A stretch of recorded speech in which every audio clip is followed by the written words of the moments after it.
Make the Body Beautiful. Right now we're talking with Dr. Joseph Mele about rhinoplasty, about nose jobs, and we'll be taking your calls with any questions you have. Here's the phone number, 800-440-4884. We'll also be posting the number for the doctor's office during and at the end of the segment. Remember, any advice we give you today, you want a second opinion. I was teasing about but this really did happen. Yes. There was a rock star, a name I can't use, in a chair next to me. I had had a baseball accident. My nose was whacked the side of my face. And as I was waiting, I overheard in the other room that the rock star had apparently snorted so much cocaine that it ate through the septum, and they had to put a Teflon implant. They were discussing a Teflon implant. Oh, I see. Is that... you know, if it's a small enough area, whether from trauma or whatever, usually we'll try and rearrange the septum that's there, because it's much better to have your own tissues. They'll take care of themselves better. You know, have Teflon from a frying pan or whatever, you know, the same stuff. Well, it's just provides support. Yeah, foreign body too. Yeah. So we were talking about building up noses. Yeah, sometimes we do build them up. So like a typical rhinoplasty that we'll do for someone who has very little fullness in this area, be it for Asian or whatever ethnicity, we want to build that back up. The bridge. Sometimes it's too much to use the local tissue, so we'll put a little implant. I would be willing to. You know, eventually we will be able to get it off the shelf. And there's a lot of research being done in tissue modeling and being able to grow implants that you could actually pick the shape that you want and then populate it with cartilage and then put that in the body. I mean, that's not too far off. Well, I know this isn't the subject of our discussion, but they are doing face transplants. Sure. But of course, rejection is one of the biggest issues and the that you neat have thing going about cartilage is it doesn't get rejected very easily. So it's sort of a privileged substance. Okay. We brought some pictures, before and after pictures. Let's go ahead and roll those, and certainly it says a lot there. So let's talk about this. So this is a patient who came in, had some fullness on the dorsum of her nose, has a little bump there, and also had a very wide, broad tip of the nose. So we really concentrate on those two areas and bringing the dorsum down and then reducing the tip to give it a smaller tip. So a little less, they call it the bulb, or the bulbousness at the tip. Yeah, it was kind of squarish, bulbous at the end, and now the tip is not as high. I think it balances better with the rest of the nose. But not really obvious where you just go, oh yeah, that's a nose job. This is and that's always subtle. the goal, is we want it to look like it was always like that. Right, of course. Okay, and next picture? Very similar. Now this is a combination of nose job, rhinoplasty, with a chin implant.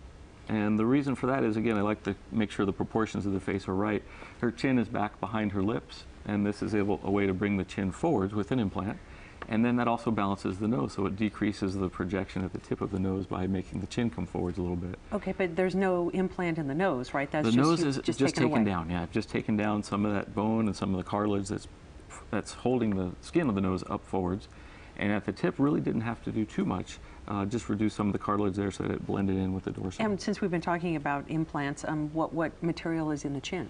There are two main implants that we use. One is a silicone implant. It's a solid. It's not something that can leak. It's a solid implant.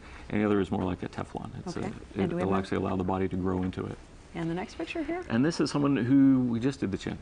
So again, to balance out the nose, I've left the nose alone, even though the nose looks a little different between the two. It does look different. It's because that proportion has changed. Okay, so really... And I'll have 1 or 2 patients a year who will come in because they're concerned with the size of their nose, and we'll work on their chin, and their nose is fine. So it's all illusion, really? There is some illusion to it, yes.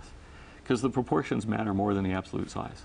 Are there certain things that you can do that don't involve surgery to change the shape of the nose, or you're pretty much... There are, and it's interesting because I've had a few emails just recently about non-surgical rhinoplasty, which seems like an oxymoron to me because rhinoplasty is an operation. What people are doing is for small bumps or divots on the nose, actually using a filler like we use for some of the wrinkles around the nose, around the mouth. So we can replace some areas if there's a little trauma with a filler.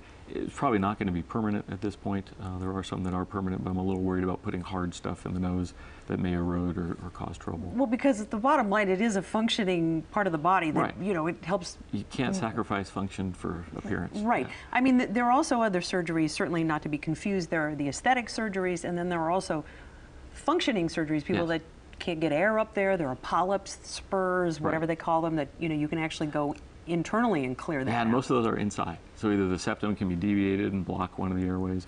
There can be swelling of the turbinates, which are a normal part of the nose that help humidify the air so that we can breathe without our lungs being too upset with us.